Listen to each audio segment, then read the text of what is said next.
And we're talking about a huge story today. Morocco are through to the semi-finals of the World Cup. They are the first African nation to achieve this. Craig Burley is joining us now to look back on everything that we saw in this game. So first of all, let's get your thoughts, Craig, on the story of Morocco and this World Cup and what we saw from them in this game today.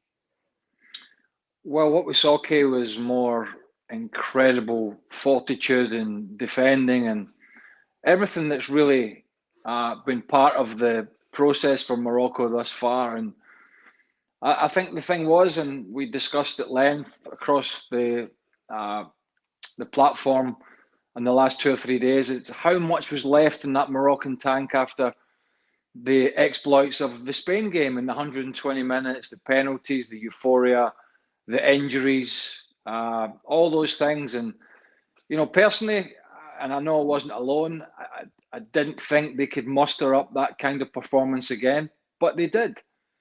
And they did. And it was maybe a little bit more attacking than the Spain game, but it was certainly as defensively strong.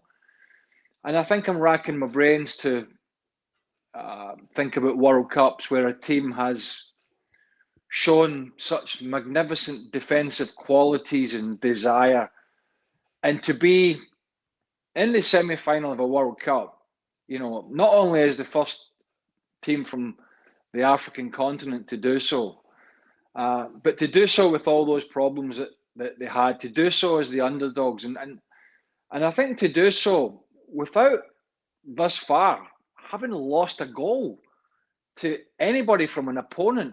One goal, and that was an own goal. It really is staggering, and I can only imagine the feeling within that Moroccan camp at this moment in time.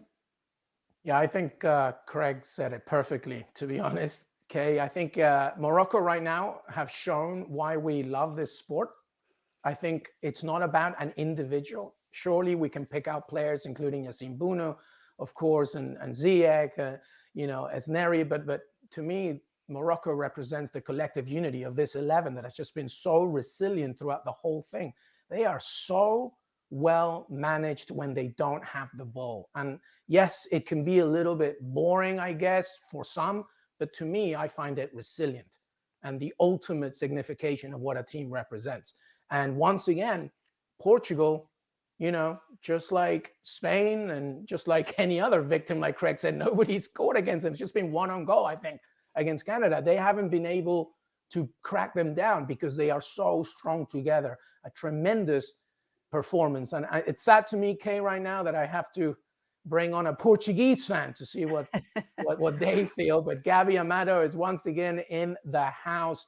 Gabby, your reactions from this match and how the Portuguese side has seen this one.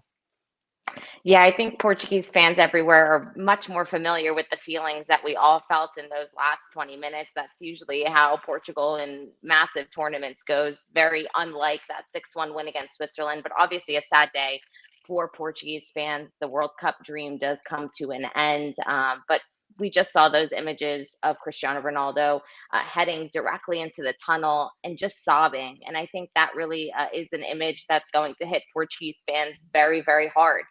This era has come to an end. We knew heading into this tournament that this would be Cristiano Ronaldo's last World Cup. And I think I speak for all Portuguese fans. I hope I do.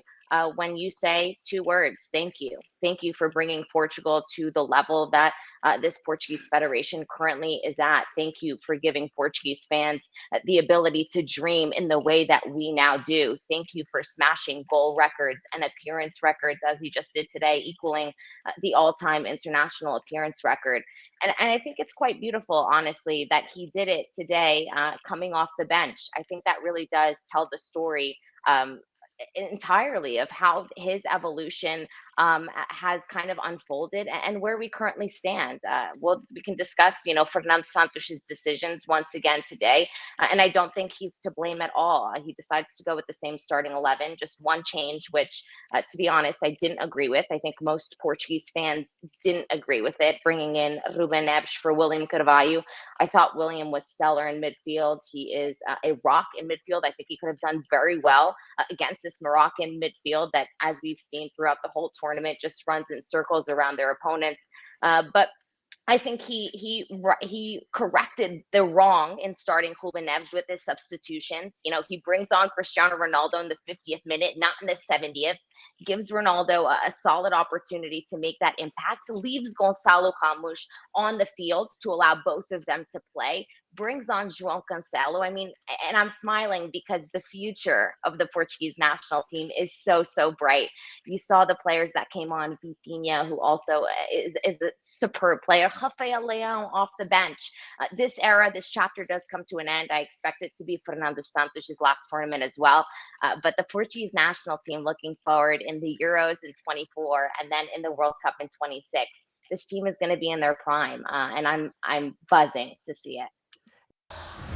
Thanks so much for watching ESPN on YouTube. And for more sports highlights and analysis, be sure to download the ESPN app. And for premium content and live streaming, subscribe to ESPN Plus.